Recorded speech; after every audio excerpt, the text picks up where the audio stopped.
Subscribe करें मेरे channel को और प्रेस करें इस बेल आइकन को ताकि मेरी वीडियो की हर नोटिफिकेशन आपको नोटिफिकेशन बार में मिलती रहे। कुतुबुद्दीन आबिक, ये तो आप दोस्तों ने पिछली वीडियो में नाम सुना ही होगा। अगर नहीं सुना तो ऊपर भले में आई के आइकन को प्रेस करें और सीधा मेरी उस वीडियो पे चले जाएं। तो चलिए दोस्तों, इनकी हिस्ट्री जानिए और ज़रूर बताइएगा आप कमेंट में अपनी राय।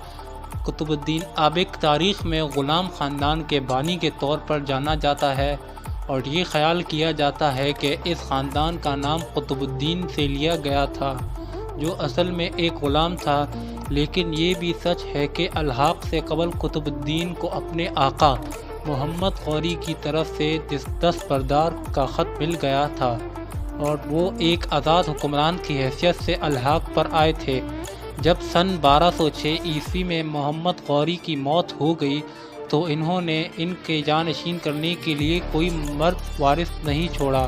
चुनांचा ये मोहम्मद गौरी की ख्वाहिश थी कि कुतुबुद्दीन ने इनकी जगह ली और इसका बाज़ाब्ता अलहाक़ 24 जून 1206 ईस्वी को हुआ। इसे दिलो जान की बहुत सारी खूबियों से नवाजा गया और मशरिक़ और मग़रिब दोनों में अपनी फ़राख़ी फ़ायदा और बहादुरी में अहम असरों को पीछे छोड़ दिया। वो सिविल इंतज़ामिया के उसूलों से बखूबी वाकिफ़ था और वो फ़ौजी अमूर में माहिर था। वो एक अजीम जंगजू और लातादाद हिम्मत का आदमी था। वो मेरिट और कोशिशों के सरासर धोखे से ताकत और अज़मत के मकाम पर फाइज हुआ। इक़्तिदार में आने से पहले वो अपने आका के साथ इतना वफ़ादार साबित हुआ कि इसे अपने आका की फ़ौज के एक हिस्से का कमांडर मुकर्रर किया गया। इन्होंने अपने हिंदुस्तानी सफ़र के दौरान अपने आका की बहुत सी कीमती खिदमत अंजाम दी। अपनी हैसियत को मुस्तहकम करने के लिए कुतुबुद्दीन अहम शख्सियात के साथ अज़वाजी इत्तेहाद में शामिल हुए। इसने ख़ुद ताजुद्दीन यल्दीज़ की बेटी से शादी की। इसे अपनी बहन की शादी नसीरुद्दीन क़बाचा से कर दी। अल्तमिश के लिए इसने अपनी बेटी से शादी की। इक़्तिदार में आने के बाद कुतुबुद्दीन को अपनी हैसियत बराबर रखने के लिए बहुत सारी चैलेंजों का सामना करना पड़ा। तुर्क अफसरान पर एतबार नहीं किया जा सकता था क्योंकि वो सब इसकी ताकत से दोचार थे। राजपूत भी एक बहुत बड़ा ख़तरा था जो शिकस्त खा गए और तुर्क हिंदुस्तान के ज़रिए शुमाली हिंदुस्तान की खुद मुख्तारी छीन ली गई। लिहाजा वो मुख्तलिफ़ जगहों पर तुर्क के ख़िलाफ़ लड़ रहे थे। दूर दराज के सूबे जिन्हें तुर्कों ने कब्ज़ा कर लिया था कुतुबुद्दीन के मुकम्मल कंट्रोल में नहीं थे। जैसा कि बंगाल का एक मामला था, कुतुबुद्दीन ने अज़म के साथ इन तमाम मुश्किलात का मुकाबला किया।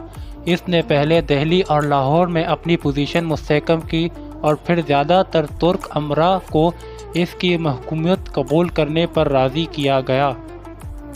इन्होंने ज़िद के साथ यल्दस के इक़्तिदार को कबूल करने से इनकार कर दिया और इसे पंजाब से बाहर निकाला गया और अपनी नौज़ायदा सल्तनत को वस्त एशिया की सियासत से बचाया। इस तरह सिफारतकारी और ताकत दोनों के ज़रिए वो दिल्ली सल्तनत की अलहदा और आज़ाद हैसियत बरकरार रखने में कामयाब हुआ। कुतुबुद्दीन अपनी मुमलिकत में तोसी की पॉलिसी पर अमल पैरा नहीं हो सके, यहाँ तक कि वो राजपूतों की तरफ भी तवज्जो नहीं दे सकता था जो तुर्कों से अपने कुछ इलाक़ों की बाजियाबी में कामयाब हो गए थे। ज़्यादातर वो अपने आज़ाद मनसब की दिफा में मसरूफ़ रहे।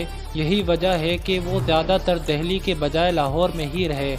इसे आज़ाद हुक्मरान की हैसियत से कम वक्त मिला।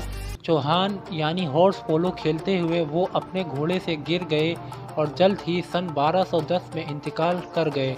इसे लाहौर में दफन किया गया और इसकी कब्र के ऊपर एक सादा यादगार खड़ी कर दी गई।